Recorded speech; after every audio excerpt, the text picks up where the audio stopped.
علامہ عثمان المبارک صاحب، توبہ کا ذکر ہوا تو جس طرح شافی صاحب نے بھی بیان کیا کہ لوگوں کو اگر توبہ کا کہہ دیا جائے، توبہ کرنے کا، تو اکثر لوگ اس بات کو برا مان جاتے ہیں. آپ ہمارے ناظرین کو توبہ کی فضیلت کے حوالے سے کیا فرمائیں گے، کیا بتائیں گے؟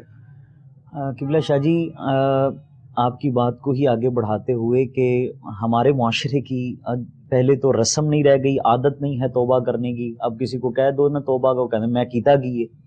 وہ سارا کچھ کر کے بھی جو ان سا ہے وہ کہتے ہیں ہم نے کچھ نہیں کیا. اور جو کرتے بھی ہیں ان کے بارے میں کسی شاعر نے کیا خوب کہا تھا کہ توبہ کی، پھر توبہ کی، پھر توبہ کر کے توڑ دی.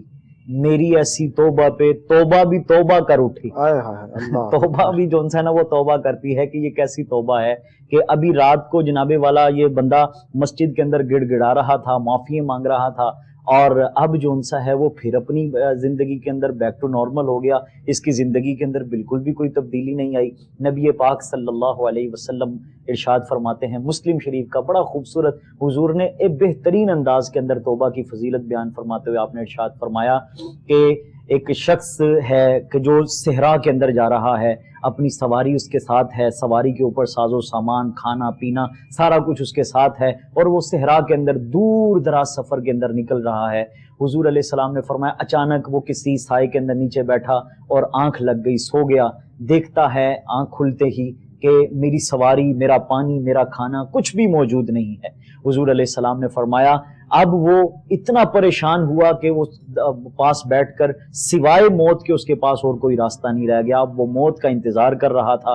اتنے میں پھر اس کی دوبارہ آنکھ لگ گئی، اور وہ آنکھ جب کھلی تو پھر دیکھتا ہے. حضور علیہ السلام یہ ساری واقعہ اور مثال کے ذریعے بات سمجھا رہے ہیں. حضور نے فرمایا دیکھا تو وہ سواری دوبارہ اس کے پاس، اس کے بالکل سر کے اوپر کھڑی ہے، پانی کے ساتھ، کھانے پینے کے سارے ساز و سامان کے ساتھ. وہ اتنا خوش ہوا بندہ، اتنا خوش ہوا، خوش ہو کر کہنے لگا واہ مولا تو میرا بندہ ہے اور میں تیرا خدا ہوں. اللہ اکبر. یعنی خوشی کی انتہا اتنی ہوئی اس کو کہ اس کو اتنا بھی خیال نہ رہا کہ اس نے اللہ کو اپنا بندہ کہہ دیا اور اپنے آپ کو اللہ کا خدا کہہ دیا. یعنی کہ اس کی زبان نے اس کے خیالات کا اور اس کے عقیدے کا ساتھ نہ دیا. اتنی خوشی، اتنی فرحت ہوئی. تو نبی پاک صلی اللہ علیہ وسلم فرماتے ہیں جتنی خوشی اس بندے کو اپنی زندگی اور اپنا ساز و سامان، کھانا پینا ملنے سے جتنی خوشی ہوئی ہے، اس سے کئی گنا خوشی اللہ کو اپنے اس بندے پر ہوتی ہے جو سچے دل سے اس کی طرف توبہ لے آتا ہے، جو توبہ کر کے اپنی زندگی کو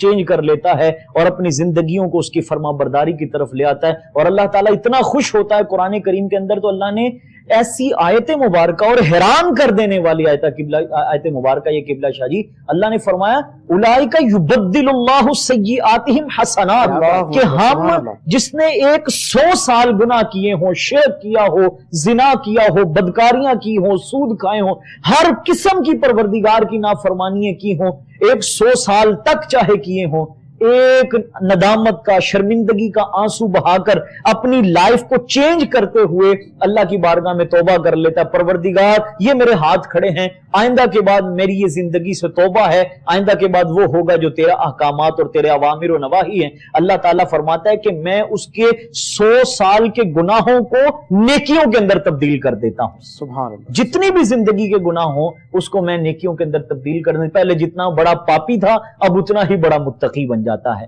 لیکن قبلہ شاہ جی توبہ کے لیے ضروری ہے کہ انسان توبہ کرے، پھر توبہ کی حفاظت بھی کرے. یہ ہمارے اندر یہ بڑا فقدان ہے ہمارے معاشرے کی توبہ کے اندر. ہم ہزاروں، اتنی لیلۃ القدر گزر گئی، اتنی لیلۃ البرات گزر گئی، اتنے رمضان گزر گئے. ہمارے استاذ کہا کرتے تھے 40 سال پہلے جتھے گھر دا پرنالا ڈگدا پیا سی اج بھی اتھے ڈگدا پہ آوے. ہم نے اپنے اس پرنالے کو ٹھیک کرنے کی کوشش نہیں کی. اور نبی پاک صلی اللہ علیہ وسلم نے فرمایا جس کے 2 دن برابر گزر جائیں، اگلا دن پچھلے دن سے بہتر نہ ہو، تو نبی پاک صلی اللہ علیہ وسلم نے فرمایا وہ خسارے کے اندر زندگی گزار رہا ہے. ہمیں توبہ کر کے پھر توبہ کی اپنی حفاظت بھی کرنی چاہیے اور اس کو دیر تک لے کر چلنا چاہیے. رحمت صاحب آپ نے جملہ بولا ایک توبہ کی حفاظت، یہ کیا ہے؟ مختصر سا بتائیے. جی قبلہ شاہ جی، داتا صاحب رحمۃ اللہ تعالی علیہ نے کشف المحجوب شریف کے اندر اولیاء کے ذکر فرمائے ہیں، بڑے بڑے اولیاء کے. اس کے اندر جیسے حضرت بشر الحافی کا آپ نے ذکر فرمایا تو اس کے اندر لکھا یہ شراب پی کر باہر نکل رہے تھے، میخانے سے باہر نکل رہے تھے، راستے کے اندر اللہ کا نام لکھا ہوا پڑا، ان کو دیکھا، انہوں نے اٹھایا، اس کو چوما، اس کو بازار گئے، جا کر عطر والے سے جا کر خوشبو خریدی، اس کے اوپر خوشبو لگا کر اس کو اچھی جگہ کے اوپر رکھ دیا اور اللہ سے توبہ کر لی، پروردگار آئندہ کے بعد میں اپنی زندگی کو بدلتا ہوں. اور اللہ نے فرمایا بشر الحافی طیبتا اسمی طیبتو کا اسمی فی الدنیا والآخرہ، بشر تو نے میرے نام کو عطر لگایا ہے نا، میں نے دنیا و آخرت میں تیرے نام کو عطر لگا دیا ہے، اب مہکتا رہے گا. تو حضرت داتا صاحب فرماتے ہیں پھر یہ اللہ کے ولی نے، چاہے بشر الحافی ہوں چاہے کوئی بھی، اتنے اولیاء کا ذکر فرمایا، توبہ کی، پھر توبہ کے بعد اس کی ایسی حفاظت کی کہ دوبارہ اس گناہ کی طرف پلٹ کر بھی نہیں دیکھا، کسی بھی گناہ کے اندر وہ دوبارہ پلٹ کر بھی نہ دیکھا جائے.